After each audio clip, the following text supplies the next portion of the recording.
안녕하세요. 책 읽어주는 캘리그라퍼입니다. 오늘 소개해드릴 책은 현대문학에서 출판한 안데르센 동화집의 성냥팔이 소녀입니다. 이 동화는 누구나 알고 있듯이 슬픈 결말을 가지고 있습니다.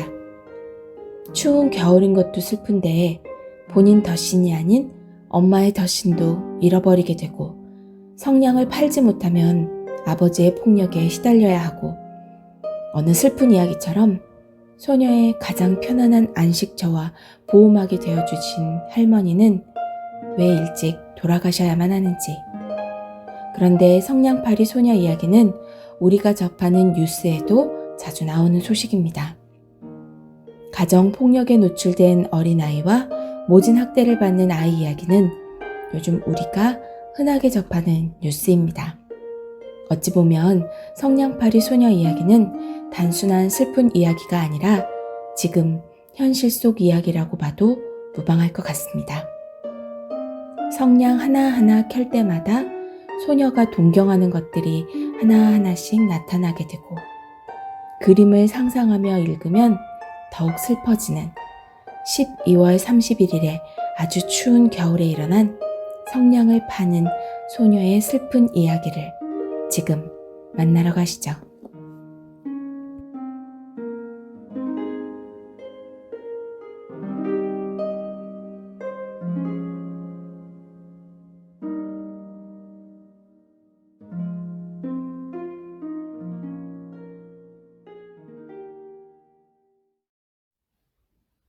성냥팔이 소녀 한스 크리스티안 안데르센. 살을 애는 듯이 추운 날이었다. 눈이 내리고 있었고 곧 날이 저물 시간이었다. 한 해의 마지막 날이었다. 춥고 컴컴한 거리를 머리에 아무것도 쓰지 않고 맨발인 가련한 어린 소녀가 걸어가고 있었다. 그렇다. 사실 소녀는 집을 나설 때는 덧신을 신고 있었다. 하지만 그게 무슨 소용이란 말인가.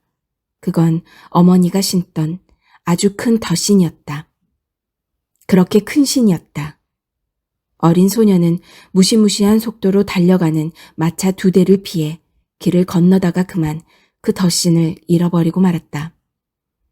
한쪽은 아무데도 보이지 않았고 남자아이 하나가 다른 쪽을 가지고 달아나며 언젠가 자기 아이가 태어나면 요람으로 쓸 거라고 했다. 소녀는 추위로 새빨갛게 된 조그만 맨발로 계속 걸었다. 소녀는 낡은 앞치마에 성냥을 가득 담고 있었고 손에도 한 묶음 들고 있었다. 하루 종일 아무도 성냥을 사주지 않아 동전 한 입 벌지 못했다. 가엾은 것. 배고픔과 추위에 떨며 비틀거리듯 걸어가는 소녀는 비참함이란 어떤 것인지 보여주는 존재였다. 아름답게 곱슬거리며 소녀의 목덜미를 덮고 있는 긴 금발에 눈송이가 떨어졌다. 하지만 소녀는 자신의 모습에 신경 쓰지 않는다는 것을 쉽게 알 수 있었다. 창문마다 불이 밝혀져 있었고 맛 좋은 구운 거위고기 냄새가 거리로 흘러들었다. 알다시피 그날은 새해 전날이었고 어린 소녀도 그것을 알고 있었다.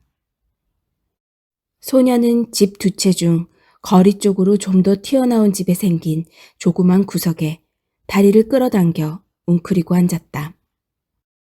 하지만 거기서도 소녀는 점점 더 추워졌다. 소녀는 집에 돌아갈 엄두를 내지 못했다.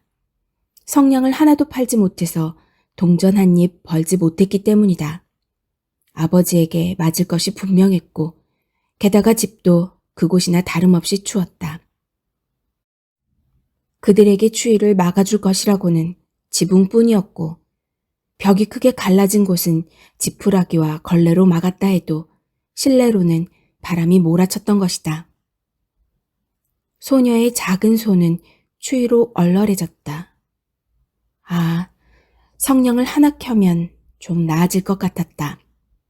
꾸러미에서 성냥 하나만 꺼내 벽에다 그으면 손가락이 따뜻해질 것이다. 소녀는 성냥 하나를 꺼냈고 칙!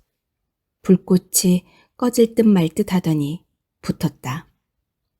너무나 밝고 따뜻한 빛이었다.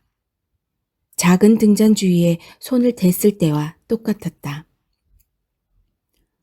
어린 소녀는 반짝이는 구리 손잡이와 다리가 달린 커다란 무쇠 난로 앞에 앉아있다고 상상했다. 불이 너무나 신나게 타오르더니 소녀의 몸을 따뜻하게 덮여주었다. 하지만 저런, 소녀가 불을 쬐려고 발을 뻗는 순간 불꽃은 꺼져버렸다. 난로는 사라졌고 소녀는 다 타버린 성냥개비만 손에 들고 있었다. 소녀는 또다시 성냥에 불을 붙였고 불꽃이 화르륵 타오르고 벽에 빛을 비추자 거즈천 조각처럼 투명하게 변하기 시작했다. 소녀는 식탁에 눈처럼 새하얀 식탁보와 고급 도자기 그릇이 놓여있는 어느 식당을 볼 수 있었다. 공기는 사과와 자두를 채워 구운 거위고기의 맛있는 냄새로 가득했다. 게다가 더욱 놀라운 일은 고기 자르는 칼과 포크를 등에 꽂은 채 접시에서 벌떡 일어난 거위가 바닥을 가로질러 뒤뚱뒤뚱 걸어가는 것이었다. 거위는 가엾은 소녀에게 곧장 달려왔다. 하지만 바로 그때 성냥이 꺼지더니 다시 차갑고 딱딱한 벽만 남았다. 소녀는 또 성냥불을 켰다. 이제 소녀는 가장 아름다운 크리스마스 트리 아래 앉아 있었다.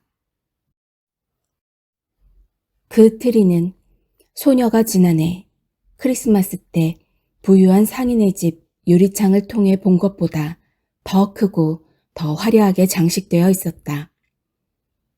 수천 개의 촛불이 푸른 나뭇가지 위에서 타고 있었고 상점 진열대에서 본 것과 같은 색색의 그림이 소녀를 내려다보고 있었다. 어린 소녀는 양손을 하늘 높이 쳐들었고 그때 성냥불이 꺼졌다. 크리스마스 촛불은 점점 더 높이 하늘로 올라갔고 소녀는 그것이 밝은 별로 바뀌는 것을 보았다. 그중 하나는 별똥별이 되어 반짝이는 꼬리를 남겼다. 누가 죽는구나. 소녀는 생각했다. 소녀에게 친절하게 대해준 오직 한 사람. 이젠 돌아가신 할머니가 별똥별이 떨어지는 것은 한 사람의 영혼이 신께로 올라간다는 뜻이라고 말씀해 주셨기 때문이다. 소녀는 벽에 또 하나의 성냥을 껐다. 소녀의 주위가 환해졌고 바로 그 한가운데 할머니가 밝게 빛나는 모습으로 자상하고 축복 넘치는 표정으로 서 계셨다. 오, 할머니. 소녀가 외쳤다. 제발 저도 데려가 주세요. 성냥이 꺼지면 할머니도 사라지실 거죠? 따뜻한 난로와 맛있는 거위고기, 커다랗고 아름다운 크리스마스 트리처럼 말이에요. 소녀는 할머니에게 꼭 매달리고 싶어 재빨리 성냥 꾸러미 전체에 불을 붙였다. 성냥불이 너무 강렬해 갑자기 환한 대낮보다 더 밝아졌다. 할머니는 그 어느 때보다도 크고 아름다워 보였다. 할머니는 품에 소녀를 안았고 두 사람은 빛과 기쁨 속에서 높이, 더 높이 날아올랐다.